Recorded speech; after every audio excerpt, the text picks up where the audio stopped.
Recherche montre que la Kaaba est dans l'alignement exact de l'étoile Canopus, des cycles de la Lune et des solstices d'hiver et d'été. Mais où et comment nos ancêtres ont-ils pu obtenir un tel savoir en astronomie? De la même manière que les planètes tournent autour du Soleil, les marches en cercle autour de la Kaaba sont une référence symbolique aux alignements des astres de l'époque. L'alignement planétaire de la Kaaba pourrait-il suggérer que les musulmans de l'Antiquité avaient un savoir secret? Leur vénération pour la pierre noire ne serait-elle pas une commémoration d'une ancienne rencontre avec des extraterrestres?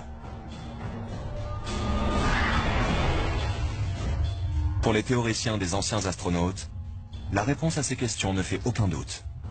C'est forcément oui.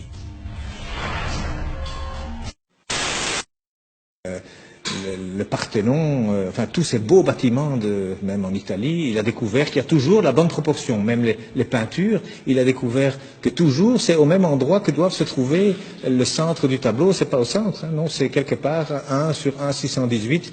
Donc il y a des proportions. Eh bien aujourd'hui on retrouve, la Mecque se retrouve sur la Terre aujourd'hui. Hein, lorsque vous avez 1 et 1,618, eh bien cette ligne, elle passe à travers la Mecque, à travers la Kaaba, au mètre près. Et la distance entre la Kaaba et le pôle Nord fait 1, et entre la Kaaba et le pôle Sud fait 1,618. Ça veut dire qu'Abraham, il a abandonné sa femme, enfin sa servante Hajar, avec son fils Ismaël. Elle a dit pourquoi ici? Dieu m'a dit ici.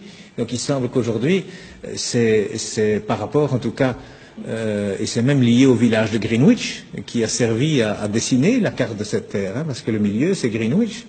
Eh bien, c'est considéré là comme le centre de beauté que tous les peintres utilisent aussi. D'ailleurs, depuis Leonardo da Vinci, il a dessiné des tas de choses. Vous savez, le corps, 1,618, le nombril, il est à 1 mètre du sol, la taille idéale, c'est 1,618 m. Donc, il y a plein de choses. Les dents même, la dent du milieu, elle fait 1,618, à côté, elle fait 1. La bouche, elle fait 1,618, le nez, il doit faire 1. Et il y a des chirurgiens esthétiques aujourd'hui qui utilisent ces mathématiques pour corriger les visages. Eh bien, il y a un verset qui contient la Mecque dans le Coran. Hein, eh bien, le verset, il fait 47 lettres, divisé par 1,618, ça fait 29.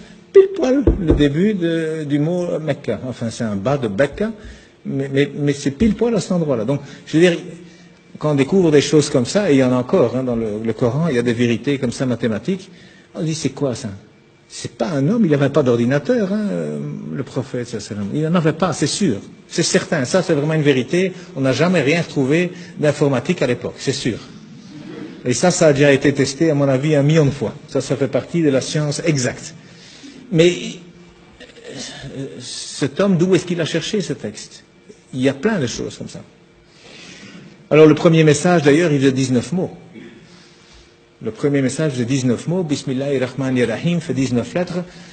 Il y a 6 fois 19 sourates, il y a 142 fois 19 le mot Dieu dans le Coran, il y a 3 fois 19 fois le miséricordieux dans le Coran. Ce chiffre 19 dans le Coran, c'est aussi quelque chose d'incroyable. Mais donc le premier message, c'était, voilà, informez-vous. Au lieu d'interpréter, d'abord le savoir. D'abord savoir de quoi on parle. Et le dernier message du prophète, dont on dit qu'il est mauvais pour les femmes, eh bien, il a dit, soignez vos femmes, et pour la prière, ne l'abandonnez pas. Alors, moi je dis, une religion où le premier message et le dernier message sont ainsi, je ne vois pas très bien ce qu'on doit craindre. Donc,